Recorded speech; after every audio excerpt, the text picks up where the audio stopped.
इस बीच देखिए, नेहरू म्यूजियम का नाम बदलने पर सियासत शुरू हो चुकी है। कांग्रेस महासचिव जयराम रमेश ने इसी को लेकर निशाना साधा है। केंद्र सरकार पर नाम बदलने को लेकर निशाना साधा गया। सरकार पर नेहरू विरासत को नष्ट करने का आरोप लगाया है। नेहरू म्यूजियम का नाम बदलने को लेकर अब सियासत शुरू हो चुकी है और सरकार पर नेहरू विरासत को नष्ट करने का आरोप जयराम रमेश ने लगाया है। कांग्रेस महासचिव जयराम रमेश ने निशाना साधा। जयराम रमेश का सरकार पर निशाना, नाम बदलने को लेकर निशाना साधा गया कि नेहरू की विरासत को मिटाने का, नष्ट करने का ये प्रयास करें। ये आरोप जयराम रमेश की ओर से लगाए गए हैं। नाम पर संग्राम है और नेहरू की विरासत पर कोहराम है। आ जाता है और रोंगटे खड़े हो जाते हैं। और राजस्थान की सरकार केवल अपनी सत्ता बचाव में कभी अपराधियों को बचाती है, कभी बलात्कारियों के विषय में कहती है कि ये बलात्कारी ये तो कुछ करते ही नहीं हैं, ये सारे केसेस फेक होते हैं, महिलाओं ने फेक केसेस लगाए हैं। कभी शांति धारीवाल बलात्कारियों को बचाने के लिए कहते हैं कि देखिए मर्दों का प्रदेश है, बलात्कार चलता रहेगा। यदि राजेंद्र गुढ़ा इस विषय में बात उठाते हैं तो उनको मंत्रालय से निकाल दिया जाता है। दिव्या मदेरणा इनकी विधायक कहती है कि मैं स्वयं सुरक्षित नहीं हूँ, बाकी महिलाओं का छोड़ दीजिए।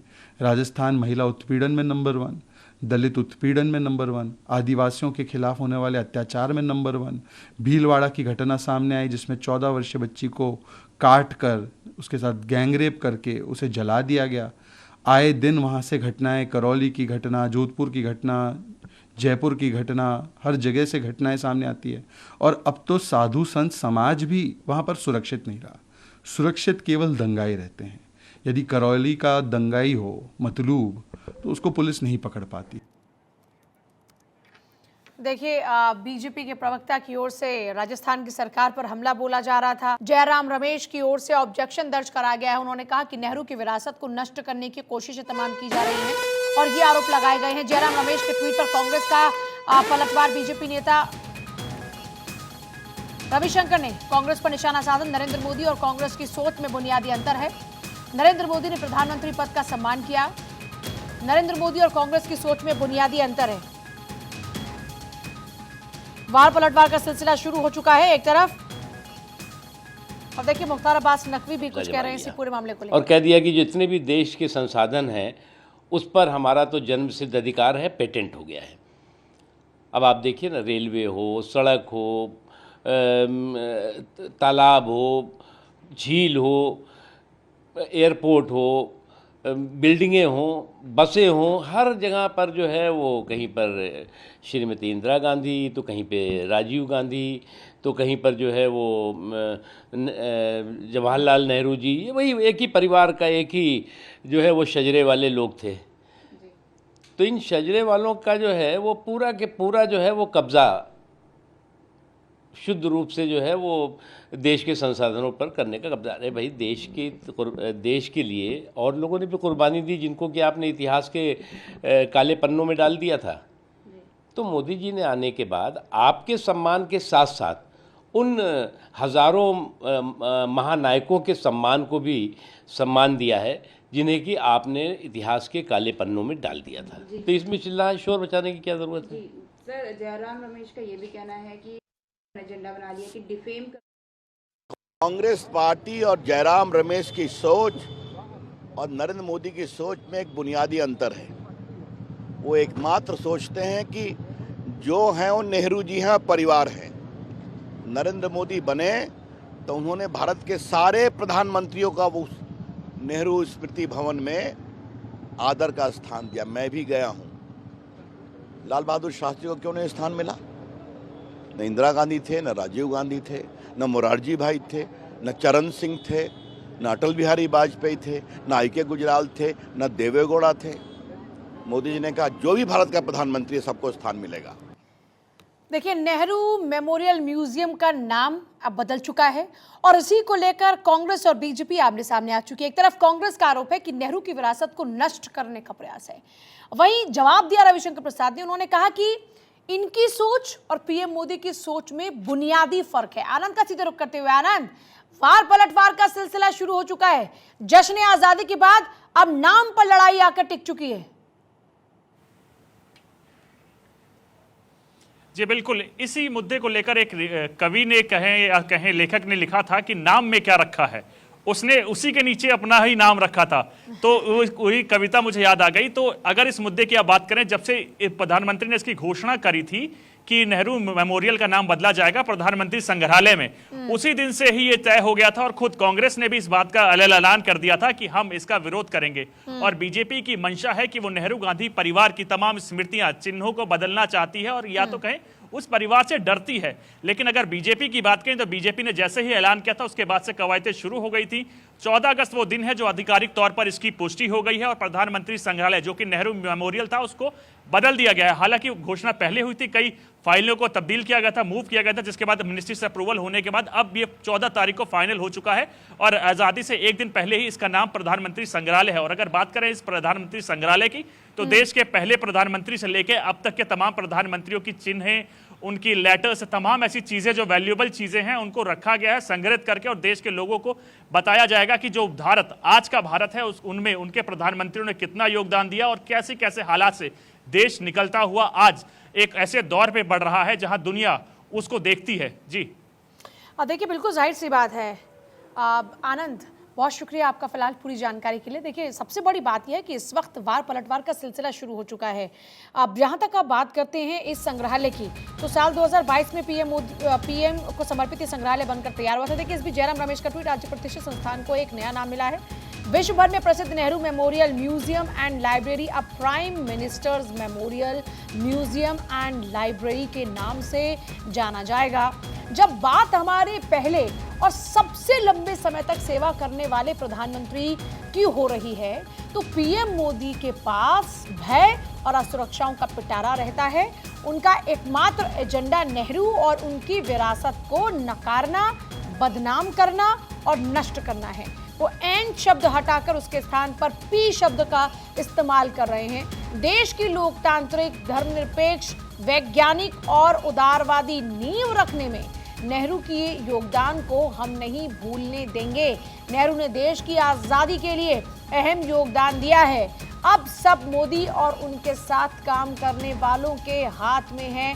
इन सब के बावजूद जवाहरलाल नेहरू की विरासत दुनिया के देखने के लिए जीवित रहेगी और आने वाली पीढ़ियों को वो प्रेरित करते रहेंगे। ये उनका अपना ट्वीट है।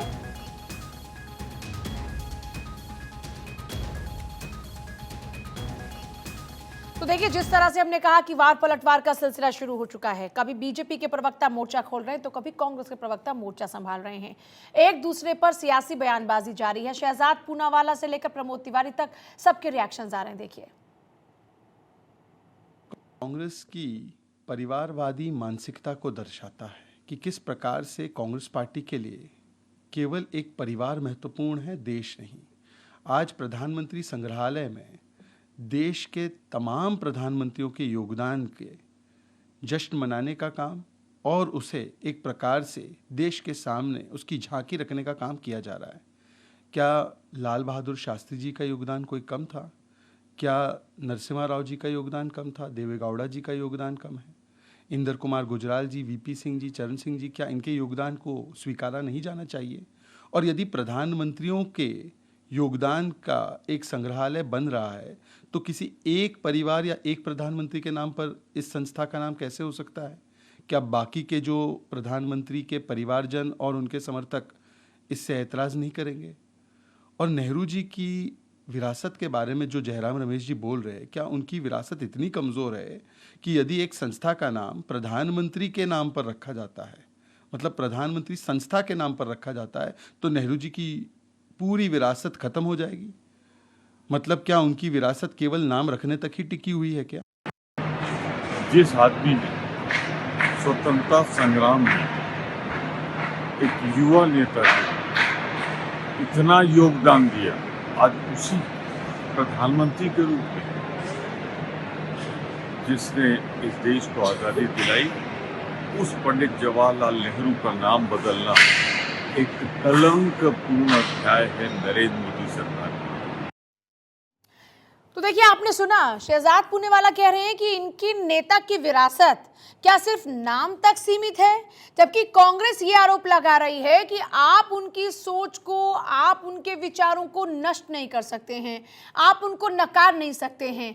आने वाली सदियों तक, युवाओं तक उनके नेता की सोच, उनका योगदान, उनके विचार जरूर पहुंचेंगे। नाम बदल देने से उनका कोई नुकसान नहीं होने वाला, एक तरफ ये कहते हैं, दूसरी तरफ कहते हैं कि वो इतिहास बदल देना चाहते हैं, वो एन को पी कर देना चाहते हैं। जयराम रमेश के ट्वीट के अंदर इस बात का जिक्र किया गया। अब देखिए, वार पलटवार का सिलसिला कुछ यूं शुरू हुआ है कि बीजेपी के प्रवक्ताओं ने अपनी पार्टी लाइन पर मोर्चा संभाल लिया है और कांग्रेस के नेताओं ने अपनी पार्टी लाइन पर मोर्चा संभाल लिया है। लेकिन जिस संग्रहालय का जिक्र हो रहा है, उस संग्रहालय के बारे में आप क्या जानते हैं? देखिए, ये संग्रहालय दरअसल देश के पहले प्रधानमंत्री, उनका आवास हुआ करता था, लेकिन बाद में इसको संग्रहालय में तब्दील कर दिया गया। जयराम रमेश का एक बार फिर से ट्वीट देख लीजिए। आज एक प्रतिष्ठित संस्थान को एक नया नाम मिला है। विश्व भर में प्रसिद्ध Nehru Memorial Museum and library, a prime minister memorial Museum and Library के नाम से जाना जाएगा। और ये देखिए बदलाव, जून में इसका ऐलान हुआ। जब बात हमारे पहले और सबसे लंबे समय तक सेवा करने वाले प्रधानमंत्री की होती है तो पीएम मोदी के पास भय और असुरक्षा का पिटारा रहता है। ये जयराम रमेश का ट्वीट है। देखिए, जून 2023 में रक्षा मंत्री राजनाथ सिंह की अध्यक्षता में हुई एक विशेष बैठक में नेहरू स्मारक संग्रहालय का नाम बदलने का फैसला लिया गया और इसी बीच दरअसल ये तय हुआ कि अब इसका नाम बदला जाएगा। देखिए, नई दिल्ली स्थित 3 मूर्ति भवन भारत के पहले प्रधानमंत्री पंडित जवाहरलाल नेहरू का आधिकारिक आवास हुआ करता था। बाद में इसको संग्रहालय में तब्दील कर दिया गया। Nehru Memorial Museum and library की स्थापना हुई फिर उसके बाद। और पीएम मोदी ने 2016 में एक विचार रखा था कि 3 मूर्ति परिसर के अंदर भारत के सभी प्रधानमंत्रियों को समर्पित एक संग्रहालय होना चाहिए। और आनंद हमारे साथ जुड़ रहे हैं। आनंद, हम देख रहे हैं कि सियासी बयानबाजियों का सिलसिला शुरू हो चुका है और इस बीच संग्रहालय का नाम बदल चुका है। लोगों के किस तरह के रिएक्शंस हैं और दोनों पार्टी की इस विषय पर क्या क्या तैयारियां अभी तक?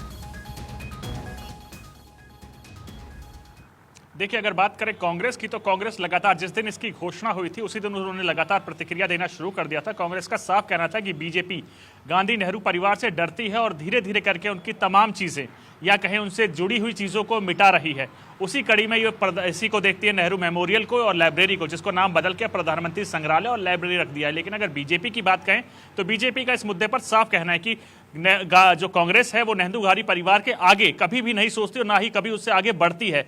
देश को कई प्रधानमंत्रियों ने आज उस राह पे पहुंचाया है कि जहां दुनिया लगातार भारत की बातों को सुनती है और देखती है, तो उसमें तमाम प्रधानमंत्रियों का अपना अपना तरीके से योगदान है, जिसके चलते प्रधानमंत्रियों को उनको नमन करना चाहिए और उनको याद करना चाहिए। उसी कड़ी में इस प्रस्ताव को पारित किया गया था, आगे बढ़ाया गया था कि नेहरू मेमोरियल और लाइब्रेरी का नाम बदल के प्रधानमंत्री संग्रहालय रखा जाएगा और इसमें देश के अभी तक जितने प्रधानमंत्री आए उनसे जुड़ी चीज़ें रखी जाएंगी, उनकी यादों से जुड़ी तमाम चीज़ें रखी जाएंगी, लेटर से लेकर तमाम वो चीज़ें रखी जाएंगी जिससे वो प्रधानमंत्री अपने यूज़ किए जाते थे उनकी यादों में हैं। तो जिससे आज देश की जनता, जो 140 करोड़ की जनता है, वो समझे कि देश के प्रधानमंत्रियों ने इस देश की तरक्की को लेकर कितना योगदान दिया और कैसे कैसे हालात पर इस देश को बदलते हुए आए हैं। जो आज जो भारत है, जो दुनिया देखती है, वो ऐसे ही नहीं बढ़ा। तमाम लोगों ने, प्रधानमंत्रियों ने अपना योगदान दिया है, जिसके चलते आज भारत दुनिया का ऐसा देश है जिसको दुनिया तमाम देखने को और सुनने को तरसती है। जी, बहुत ही शुक्रिया आपका फिलहाल पूरी जानकारी के लिए।